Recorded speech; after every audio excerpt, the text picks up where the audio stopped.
नमस्कार दोस्तों, स्वागत है आपका द ग्राउंड रिपोर्ट में। मैं हूं समीर आत्मज मिश्र। पश्चिम बंगाल में आखिरकार अब चुनाव हो चुके हैं और नतीजों का अब सबको इंतजार है, लेकिन भारतीय जनता पार्टी ने जिस तरह अपनी हर संभव कोशिश की है इस लड़ाई में पश्चिम बंगाल चुनाव को जीतने की, तो ऐसा लग रहा है जो राजनीतिक विश्लेषक हैं और ग्राउंड की रिपोर्ट्स जो बता रही हैं कि उसको अभी भी इंतजार करना पड़ेगा पश्चिम बंगाल में सरकार बनाने के लिए।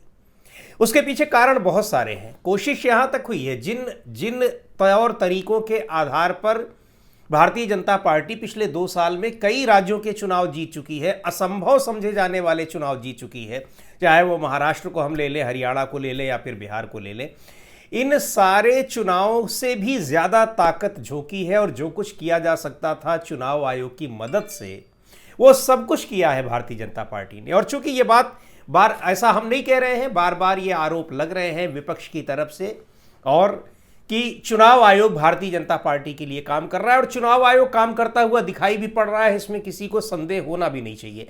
और मुझे तो ये लगता है कि चुनाव आयोग ये दिखाने की भी पूरी कोशिश कर रहा है कि ये दिखे लोगों को कि चुनाव आयोग भारतीय जनता पार्टी के लिए काम कर रहा है, भारतीय जनता पार्टी को जिताने की वो हर संभव कोशिश कर रहा है।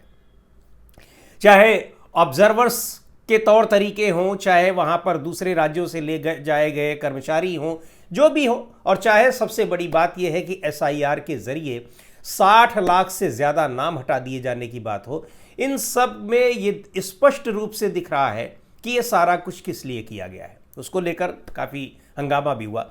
बहरहाल ये बात हम जो कह रहे हैं कि इन सब के बावजूद भारतीय जनता पार्टी को सरकार बनाने के लिए ऐसा लग रहा है कि अभी लंबा इंतजार करना पड़ेगा। उसके पीछे सबसे महत्वपूर्ण बात तो यह है कि तृणमूल कांग्रेस और तृणमूल कांग्रेस की नेता ममता बनर्जी के खिलाफ ऐसा नहीं कि नाराजगी नहीं है, 15 साल से वो सरकार चला रही हैं, एंटी इनकम्बेंसी उनके खिलाफ है, ऐसा बिल्कुल नहीं कहा जा सकता कि एंटी इनकम्बेंसी नहीं है। लेकिन सबसे बड़ी बात यह है कि ममता बनर्जी के सामने विकल्प क्या है। विकल्प के तौर पर वाम दल और कांग्रेस पार्टी विकल्प के तौर पर दिखाई नहीं पड़ रही हैं। सीधी लड़ाई वहां जो समझी जा रही है वो लड़ाई समझी जा रही है भारतीय जनता पार्टी से, और वही लड़ाई है भी, इसमें कोई संदेह नहीं है। तो पश्चिम बंगाल में ममता बनर्जी से नाराज लोगों में विकल्प के तौर पर भारतीय जनता पार्टी ही दिखाई पड़ रही है। ऐसी स्थिति में भारतीय जनता पार्टी को वो चुनने के बजाय तृणमूल कांग्रेस को ही एक मौका फिर देने की कोशिश करेंगे, और ये कोशिश करते हुए वो दिखाई पड़े हैं। लगातार वहां पर जो चुनावी रिपोर्टिंग हुई है उनसे ये साफ साबित हो रहा है। कारण है उसके पीछे कि जिस तरह से चुनाव का नैरेटिव सेट किया गया और भारतीय जनता पार्टी उसमें उलझकर उसने अपने को किस तरीके से एक्सपोज किया है, वो सारी चीजें सामने आ गई हैं। सबसे बड़ा मुद्दा वहां और कोई मुद्दा नहीं था। घुसपैठिए उसपैठिए भारतीय जनता पार्टी हर बार लाती है, हर चुनाव में ला रही है, खासतौर पर जो बॉर्डर के चुनाव होते हैं, सीमावर्ती राज्य जो होते हैं वहां के चुनाव में। लेकिन असली मुद्दा पश्चिम बंगाल के विधानसभा चुनाव में बंगाली बनाम बाहरी, सीधे तौर पर वहां यह मैसेज गया है कि अगर तृणमूल कांग्रेस सत्ता से जाती है तो उसकी जगह लेगी भारतीय जनता पार्टी, और भारतीय जनता पार्टी किसको मुख्यमंत्री बनाएगी, किसको नेता बनाएगी, कुछ भी तय नहीं है। और अगर जिसको बनाएगी भी तो वो सीधे सीधे कहां से नियंत्रित रहेगा, वो सीधे सीधे नियंत्रित रहेगा गुजराती नेतृत्व के जरिए, यानी प्रधानमंत्री नरेंद्र मोदी और गृह मंत्री अमित शाह, और खासकर गृह मंत्री अमित शाह। ये गृह मंत्री अमित शाह ने दिखा भी दिया वहां 15 दिन कैंप करके, बाकायदा धमका कर, बाकायदा वहां पर उल्टे लटका देंगे जैसी बातें बोलते हुए कि वहां पर क्या कुछ किया जाएगा। और इन सारी चीजों को लेकर वहां पर बंगाली बनाम बिहारी का जो चुनावी मुद्दा था वो मुद्दा और भी साफ तौर पर दिखाई पड़ गया, और तृणमूल कांग्रेस इस मुद्दे पर भारी पड़ गई। दूसरी बात यह कि भारतीय जनता पार्टी को अगर मौका दिया जाए तो उसको किस आधार पर दिया जाए। भारतीय जनता पार्टी जो एजेंडा लेकर आई है कि महिलाओं को 1500 रुपए ममता बनर्जी दे रही है, तो उसने कहा हम 3000 देंगे। उस 3000 को देने का आपके पास कोई रोड मैप नहीं है, कोई तरीका नहीं है। दूसरी बात ये कि आप हर राज्य में ये दावा करके आए थे, ये वादा करके आए थे, और चुनाव के बाद आपने कहीं उस दावे को अपना पूरा नहीं किया, अपने उस वादे को पूरा नहीं किया है। तो ये सारी चीजें, यानी एजेंडों को, चुनावी मुद्दों को अगर देखा जाए या घोषणा पत्र को देखा जाए तो भारतीय जनता पार्टी उसमें कुछ बढ़त हासिल नहीं कर पाई है। तृणमूल कांग्रेस के पास जो कुछ योजनाएं हैं वो अभी भी उन पर भारी दिखाई पड़ रही हैं। और सबसे बड़ी बात ये कि जो भारतीय जनता पार्टी जिस तरह की सरकार का एक नमूना पेश कर रही है, शायद पश्चिम बंगाल वाले उसको पसंद नहीं कर रहे हैं। और इन सब के बावजूद अब आप ये देखिए कि जो पहले चरण की सीटें थी 152 सीटें, जिसमें 2021 के चुनाव में भारतीय जनता पार्टी को मिले थे, उसमें 59 सीटें मिली थी। सबसे ज़्यादा उसकी कुल 77 सीटें पाई थी, जिसमें 59 सीटें उसकी वहीं पर थी। दूसरे चरण के चुनाव में उसको 18 सीटें मिली थी। यानी यहाँ पर अगर ये देखिए कि 142 में से वहाँ पर 123 सीटें भारतीय तृणमूल कांग्रेस को और 18 सीटें मिली थी। इन सब के को देखते हुए ये साफ दिखाई पड़ रहा है कि पहले चरण में भारतीय जनता पार्टी आशान्वित है कि उसको और मिलेंगे और दूसरे चरण में वो गेन करने की कोशिश कर रही है। लेकिन इसमें कांग्रेस पार्टी की ये भूमिका बड़ी महत्वपूर्ण दिखाई पड़ रही है, वामपंथी दलों की भी और कांग्रेस पार्टी की भी। पहली बात तो ये कि जो तमाम चुनावी विश्लेषक हैं वो ये कह रहे हैं कि 2021 में जिस तरह की एक तरफा दो तरफा लड़ाई थी, वो इस बार कहीं न कहीं थोड़ी ब्रेकिंग उसमें ब्रेकअप दिखाई पड़ रहा है। यानी लेफ्ट पार्टियों को और कांग्रेस को भी कुछ सीटें मिलने की उम्मीद दिखाई पड़ रही है। और जो भी मिले, 2-4 मिले, 1-2 सीट मिले, लेकिन कम से कम शून्य वाली स्थिति नहीं रहेगी। 2021 में दोनों पार्टियों को एक भी सीट नहीं मिली थी। अच्छा, लोकसभा चुनाव में कांग्रेस पार्टी ने वहां पर चुनाव में भी, लोकसभा में भी सीटें जीती थी। लोकसभा में नेता कांग्रेस के नेता रह चुके हैं अधीर रंजन चौधरी, वो खुद वहाँ से चुनाव लड़ रहे हैं मुर्शिदाबाद के बहरामपुर सीट से। इसके अलावा वहाँ पर बेगम नूर जो है वो चुनाव लड़ रही हैं। कांग्रेस ने अपने कई महत्वपूर्ण नेताओं को वहाँ पर चुनावी मैदान में उतारा है। और जो समीकरण है पश्चिम बंगाल के, उनको देखते हुए ये चीज़ें दिखाई पड़ रही हैं कि भारतीय जनता पार्टी को नुकसान वो कांग्रेस पार्टी की वजह से भी अच्छा खासा होता दिखाई पड़ रहा है। आमतौर पर यह लगेगा कि कांग्रेस तृणमूल कांग्रेस के वोट को खींच रही है, लेकिन ऐसा नहीं है। ये बात हम क्यों कह रहे हैं? पहले कुछ अगर हम डेटा अगर देख लें, सबसे पहली बात तो यह कि 294 सीटों में से अगर ये देखा जाए तो करीब वहां पर अगर उस एक भारतीय जनता पार्टी की जो कोशिश रही है कि पूरी तरह से ध्रुवीकरण हो, हर स्थिति में सीधे सीधे चुनाव आचार संहिता की धज्जियां उड़ाते हुए भारतीय जनता पार्टी के तमाम नेताओं ने उसको हिंदू मुस्लिम करने की पूरी कोशिश की है। सनातन समाप्त हो जाएगा, ये वहाँ के जो मुख्य प्रमुख नेता हैं, प्रदेश अध्यक्ष हैं, वो कह रहे हैं। इसके अलावा बंगाली अस्मिता को लेकर उन पर जब चोट पहुंचाई जा रही है तो मछली लेकर और मांस लेकर घूम रहे हैं, ये भी दिखाई पड़ रहा है। यानी मछली और मांस के जरिए बंगाल में सनातन को स्थापित करने का प्रयास भारतीय जनता पार्टी कर रही है।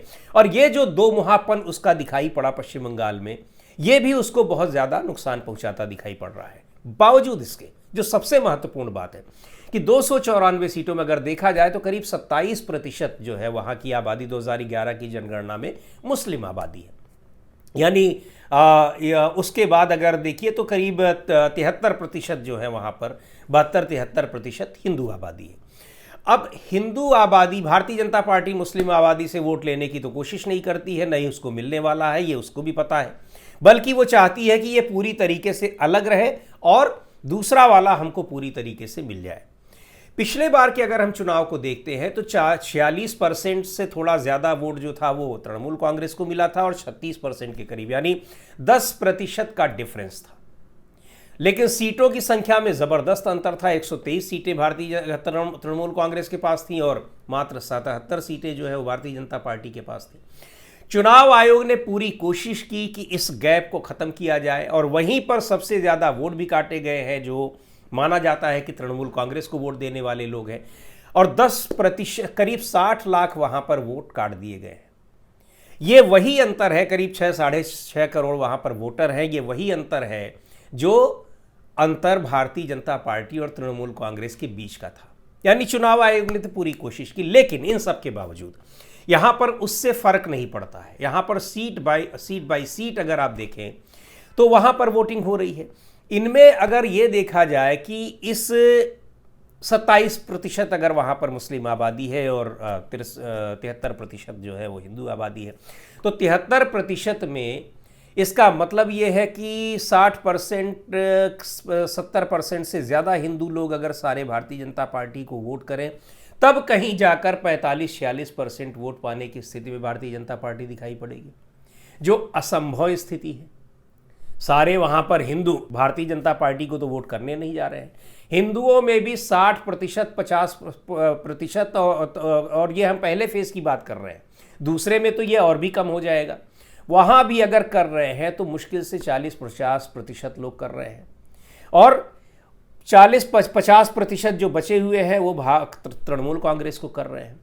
इधर तृणमूल कांग्रेस को 27% मुस्लिम आबादी जो है, इसमें अधिकतर आप फिर भी मान लीजिए कि कुछ कटेंगे, AIM भी है, कांग्रेस पार्टी भी है, लेफ्ट भी है, बावजूद इसके चूंकि वहाँ पोलराइज है पूरी तरीके से मतदान, तो बहुत ज़्यादा कटने की गुंजाइश वहाँ दिखाई नहीं पड़ रही है। फिर भी अगर 2-4% वहाँ कट भी जाते हैं तो आप उस 40-50% में आप इनको जोड़ लीजिए, और वोटिंग जिस तरीके से इतनी हुई है तो ये करीब जाकर बैठ रहा है 55-60%। यानी कुल वोट का अगर 55-60% वोट तृणमूल कांग्रेस के खाते में जा रहा है तो फिर चुनाव के नतीजे कहाँ जा रहे हैं आप ये समझ लीजिए। उसके बाद एक और बड़ी महत्वपूर्ण बात है कि जो एंटी इनकम्बेंसी है, जो शुरू में ही हमने कहा कि ममता बनर्जी के खिलाफ एंटी इनकम्बेंसी नहीं है, ये बिल्कुल नहीं कहा जा सकता है 15 साल में, और है वास्तव में है वहाँ पर एंटी इनकम्बेंसी। कई मुद्दों पर नाराज़गी है लोगों में, लेकिन उनके सामने विकल्प क्या है? भारतीय जनता पार्टी। तो भारतीय जनता पार्टी को वोट देने की बजाय ममता बनर्जी को वोट देना ही वो पसंद करेंगे, क्योंकि बाहरी लोगों को सत्ता सौंपने के लिए उतावले नहीं दिख रहे हैं पश्चिम बंगाल के लोग। और दूसरी बात ये कि ये जो एंटी इनकम्बेंसी है, ये अगर इसमें से ज़्यादातर जो नाराज़ वोटर हैं, और वो भी खास तौर पर हिंदू वोटर हैं, वो कहाँ जाते हैं? भारतीय जनता पार्टी। लेकिन उनके लिए एक कह लीजिए कि आप एक कवर का काम कर दिया है कांग्रेस पार्टी ने, कुछ जगहों पर लेफ्ट पार्टी ने भी, क्योंकि कांग्रेस पार्टी सभी 294 सीटों पर चुनाव लड़ रही है। तो ये जो एंटी इनकम्बेंसी वाला वोट ये ज़्यादातर चला जा सकता था भारतीय जनता पार्टी में, वो कुछ ट्रांसफ़र हो जाएगा कांग्रेस पार्टी में। कई जगहों पर मजबूत स्थिति में भी कांग्रेस पार्टी के कैंडिडेट दिख रहे हैं, तो हो सकता है वहाँ ज़्यादा की संख्या में भी चला जाए। दूसरी बात ये कि जो हमने कहा कि करीब 27% मुस्लिम आबादी है, ये 27% मुस्लिम आबादी करीब 63 विधानसभा, 60 के करीब 60-62 विधानसभा सीटें ऐसी हैं, मुर्शिदाबाद और मालदा वाला जो इलाका है, वहाँ पर लगभग मुस्लिम वोटर्स की संख्या जो है वो 40% से भी ज़्यादा है। उन जगहों पर, उन्हीं इलाकों में ओवैसी ने भी खड़े किए हैं उम्मीदवार, कांग्रेस पार्टी के उम्मीदवार तो है ही। अब यहाँ पर और बीजेपी को यहाँ कोई बहुत उम्मीद नहीं दिखाई पड़ रही है। हाँ, ममता बनर्जी को नुकसान हो सकता है, लेकिन कोई बहुत ज़्यादा नुकसान इसलिए नहीं होगा क्योंकि अल्पसंख्यक वोटरों के साथ जिस तरीके से ममता बनर्जी खड़ी रहीं SIR को लेकर, उन्होंने कहा कि आपका वोट काट दिया गया है लेकिन हम आपका वोट न कटने पाए, इसकी लड़ाई लड़ रहे हैं। और आपने देखा ही होगा कि सुप्रीम कोर्ट में जाकर खुद उन्होंने बहस की, सीधे सीधे उन्होंने कहा कि मैं चुनाव आयोग के दफ्तर के सामने दिल्ली में आकर धरने पर बैठ जाऊंगी।